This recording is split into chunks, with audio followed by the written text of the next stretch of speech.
સૌ વાલા મિત્રોને મારા જય સિયારામ। હું દુષ્યંત પાઠક શ્રી હનુમાનજી દાદાની અસીમ કૃપાથી એક નવા વિડીયો સાથે આપની સેવામાં હાજર છું। તો વાલા મિત્રો, આજનો ઉપાય આ વિષયની અંદર તારીખ છે 26મી મે 2026 અને વાર છે મંગળવાર।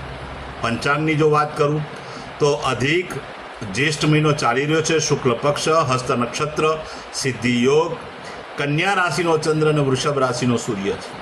અશુભ સમયની જો વાત કરું તો યમઘંટ સવારે 9:04 થી 10:44 સુધી છે અને રાહુકાળ બપોરે 3:44 થી શરૂ થાય અને 5:25 સુધી છે।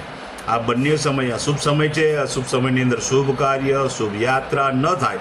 શુભ કાર્ય, શુભ યાત્રા કરવા માટે કોઈ સારું ચોગડિયું, સારું મુહૂર્ત લેવું જોઈએ, જેમાં ઉત્તમ અભિજીત મુહૂર્તનો સમય સવારે 11:57 થી બપોરે 12:51 સુધી છે।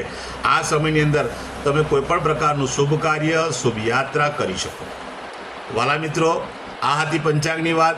હવે વાત કરીશું આજના ઉપાયની। તો આજના ઉપાયની અંદર વહેલી સવારે સ્નાન કરવા બેસો ત્યારે નાવાના જળમાં તમારે ગુલાબજળ પધરાવવાનું છે।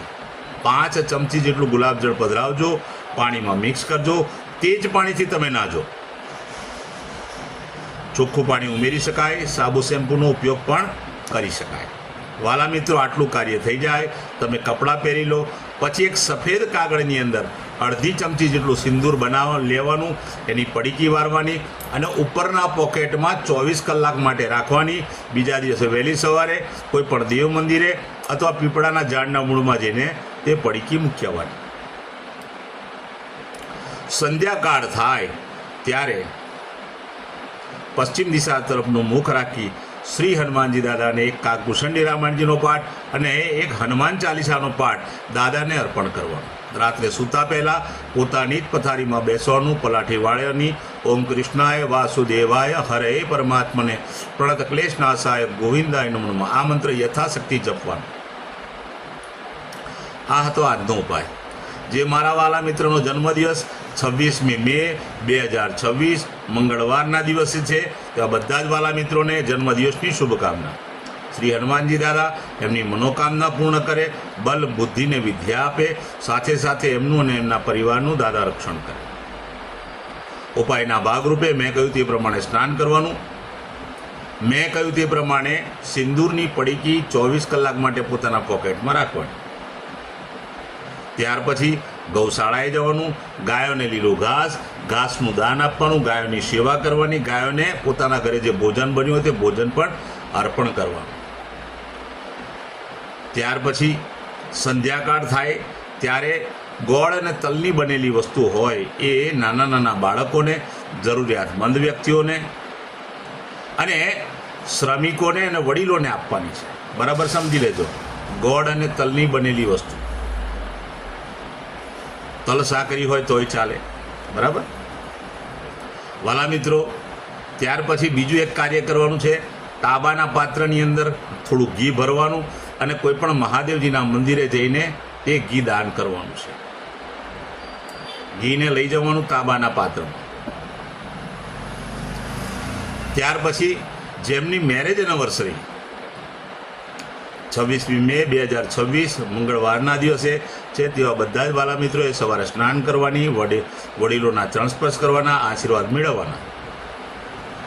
ત્યાર પછી ગૌશાળાએ જવાનું, ગાયોની સેવા કરવાની, ગાયોને લીલું ઘાસનું દાન આપવાનું, સાથે સાથે ગાયોને ગોળ ખવડાવવાનો છે।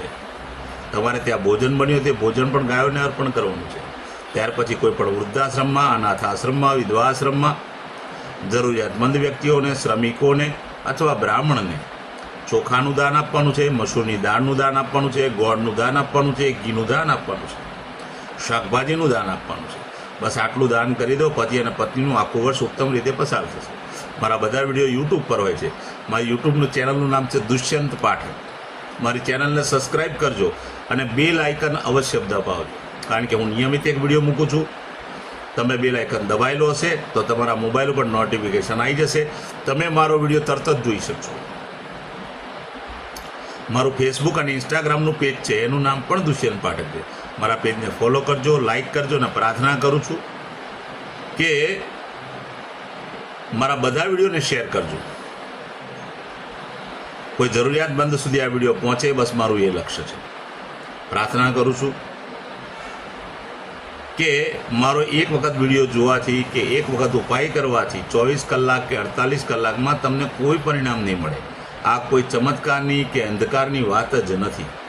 તમે નિયમિત મારો વિડીયો જોશે, નિયમિત ઉપાય કરશો, ત્યારે એક સમય એવો આવશે કે તમારા ગ્રહો બેલેન્સ થઈ જશે અને તમારા જીવનમાંથી સંઘર્ષ ઓછો થશે.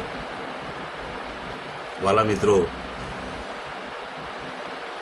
તો નવા વિડીયો સાથે ફરીથી મળીશું. આપ સૌને મારા જય સિયારામ.